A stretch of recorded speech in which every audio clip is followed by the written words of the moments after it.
Hello and welcome to Telefrag. On today's episode, we're looking at the Dawn of War 2 expansion, Chaos Rising. You cannot escape me! Nick and Simon bitch about the state of RTS games in our RTS Roundup. Yeah. You're terrible, Chris Taylor. Terrible. Andrew looks at Yakuza 3.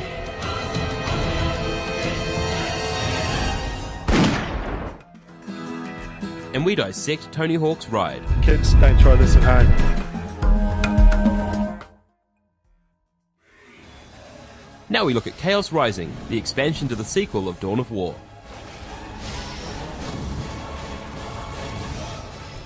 Both Aelon and I have been playing Dawn of War 2 Chaos Rising, standalone expansion for Dawn of War 2, surprisingly enough. And we both think it's quite good. Yeah, definitely. Great game. Yeah.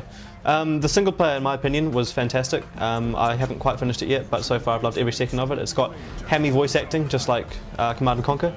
Yeah. Except it's hammier.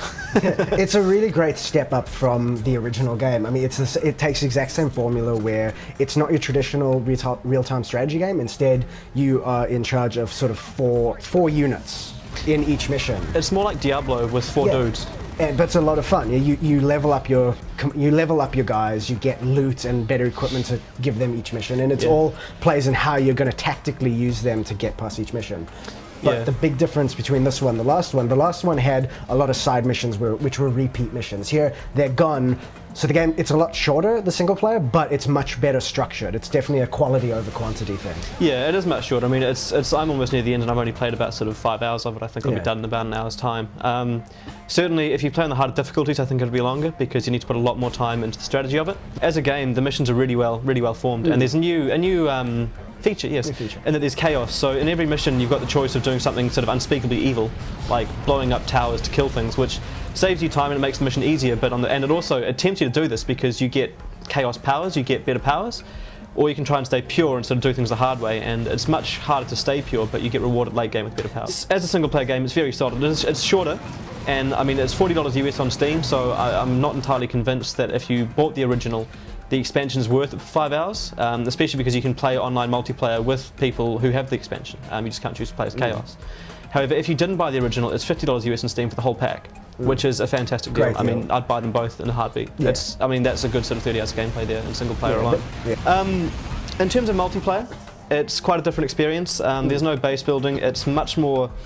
It's a real-time tactical game rather than real-time strategy. Exactly. The only teching you do is click go to tier 2, click go to tier 3, and that's it.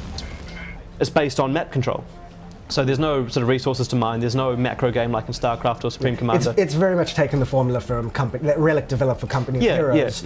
And modified that even further. Definitely, and the thing is that I thought they got it just right in Company of Heroes. There was enough time you could go back to your base and tech up and take some time building stuff, whereas in this, you need to be constantly out there fighting, you need to be constantly probing your enemy for weaknesses, constantly defending your own things, and because of that, because the micro is the macro game, it's very difficult if you're not watching. You can't sit back and relax for any part of that 10 minutes. You've got to be sitting there the whole time. See, that's fine, because I actually enjoyed it. I like the fact that I don't have to spend any time sitting in base or doing nothing. It's just, and it's funny, because in more traditional RTSs, I'm a turtle player. I like building my little base, pulling up my big army. We're here, you don't have that option. You have to get out into the field and get in the fight. And it's just controlling those battles.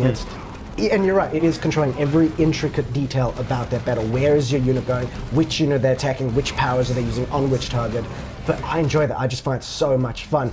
On the flip side, in terms of downsides to the game, despite the fact it's such a small game in terms of the single player, it's buggy. It crashes constantly. Like, I've had it crash on me 3 times so far on 2 different computers. I didn't experience that. I don't know what it is. I've got ATI cards in both. Maybe it's an ATI bug, but it crashes for me. And I also have scripting bugs in some of the levels. So if you're like, there's one level you're on a spaceship, and you've got your sort of TAC Marines, Tarkus. And there was one point I walked through, we got stuck in the wall, and that was that.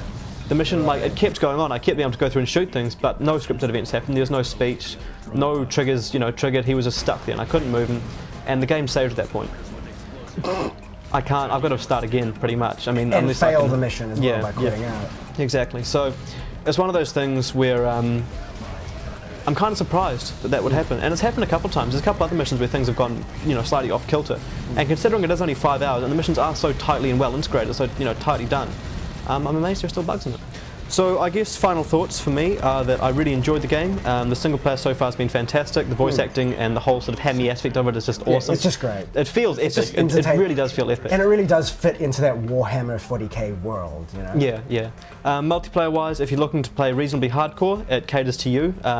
Casual players, I think, have a more difficult time getting into it, but it depends what you know how you like to play games. I mean, if you like to play the more focused games, you'll certainly enjoy that. And I think the only downside is that there's probably a few bugs I need to fix up.